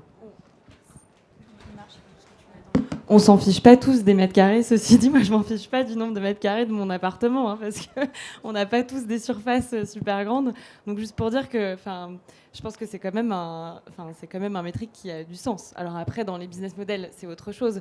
Mais de dire qu'on s'en fout tous des mètres carrés, ça me paraît être un petit peu déconnecté. Oui, il y a l'unité mètre carré. Nous, ce qu'on essaye de pousser aussi, c'est une autre unité qui est le mètre cube. C'est se dire on habite un volume aussi. Donc c'est aussi une hauteur sous plafond qui rend parfois un espace capable de faire autre chose qu'un seul usage qu'on lui a prescrit. On essaie aussi de sortir des typologies. C'est pour ça qu'on a l'offre logis de l'offre configurable, parce qu'on se dit finalement une typologie c'est bien, mais c'est bien un instant T. Et donc dans cette temporalité que vous évoquez, en fait ma vie elle a telle configuration aujourd'hui, mais si demain j'ai un enfant, si après-demain je me sépare, si après-demain je me remets en couple, etc., je vais peut-être aussi avoir envie que mon logement évolue avec moi. Donc voilà, cette logique d'expérience, je pense que c'est ça qu'il y a derrière ce que vous évoquez, cette logique d'expérience, on essaie de la pousser, c'est aussi notre raison d'être au design, de pousser ces messages-là. Et du coup, quand vous dites mon secteur d'activité, c'est quel secteur précisément ? Les loisirs. Les loisirs, oui. Peut-être pour répondre Tout sauf aussi, le travail. pour répondre aussi à votre question, en fait, là où elle est intéressante, c'est qu'elle montre bien en fait que notre rapport au bonheur, il est vachement dépendant de chiffres. Et on a beau être un pays où on est de plus en plus mauvais en maths, on a quand même du mal à se déconnecter de ça. Vous parlez des mètres carrés, on peut parler aussi de notre salaire, on peut aussi parler de combien va coûter le téléphone, combien va coûter la montre ou le yacht, et aussi de l'âge à partir duquel on va s'autoriser à penser au bonheur. Et je pense que c'est important d'en parler aujourd'hui parce qu'on est en pleine réforme des retraites, normalement vous le savez. Et moi, en fait, j'ai grandi dans une famille donc, d'ouvriers. Et le truc que je les ai entendus répéter toute leur vie, parce qu'ils sont proches de la retraite, apparemment, il en reste que 2 ans, c'est on va s'en sortir et on va en profiter à la retraite. Et en fait, je trouve ça terrible qu'on soit dans un monde où on se dit qu'on va passer genre 3/4 de notre vie à souffrir et à endurer des choses qui nous rendent terriblement malheureux, à courir derrière des choses qui nous donne peut-être un peu un indice de ce qu'est le bonheur, parce que c'est des trucs éphémères dont on nous a donné envie par le biais de la pub, par le biais des imaginaires. Et en fait, il y a la moitié de la population qui aujourd'hui arrive à ce moment fatidique et soit va être en mauvaise santé, soit ne sera même plus de ce monde pour profiter de ce fameux bonheur. Donc à quel moment est-ce qu'on va se dire qu'on n'a plus besoin d'attendre en fait, pour être heureux, on n'a plus besoin d'attendre pour faire des choses pour lesquelles on est censé vivre.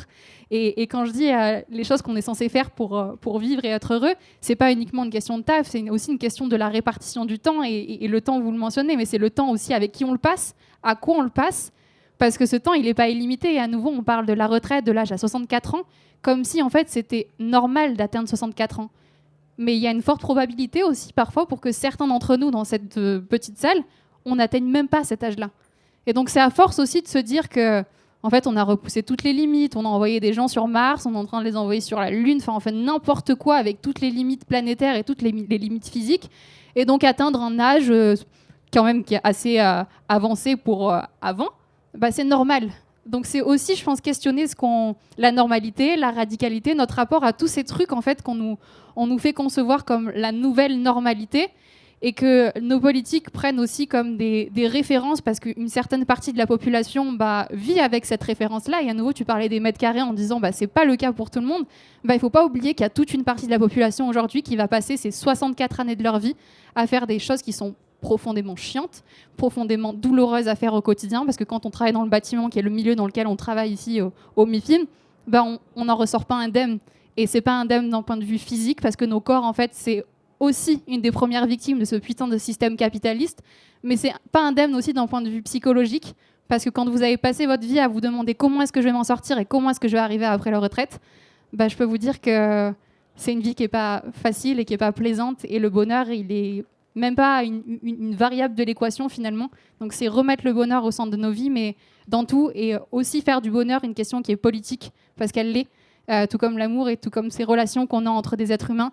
Et comment est-ce qu'on va remettre l'empathie aussi au centre de nos considérations, parce que quand on parle de comment est-ce qu'en tant qu'écolo, militant, machin, on arrive à parler à d'autres personnes et pas seulement à des scientifiques et des militants, c'est aussi se mettre à la place des personnes qu'on a en face. Et c'est aussi comprendre qu'on n'est pas les plus mal positionnés dans la société parfois, qu'il y a des gens qui l'ont encore plus dur, et que quand on a ne serait-ce qu'une seule possibilité de se battre pour qu'eux, ils ont un peu de meilleures conditions, il faut le faire. Et donc c'est pour ça que le bonheur, en fait, c'est ce qui rassemble tout ce qu'on vient de mentionner, finalement. Bon, du coup, je conclus, entre guillemets. Donc ça tombe bien, vous avez fait la transition, on devait aboutir à ça. Moi, j'ai terminé par une très belle phrase de Philippe Madec qui va rejoindre un petit peu ce que vous dites. L'équation que j'ai présentée tout à l'heure, qui était assez complexe, elle est assez simple. 2 fois moins de ressources pour 2 fois plus de bien-être. Donc maintenant, je vous invite à partager un moment de bien-être. Merci beaucoup. C'est bien dit. Merci beaucoup.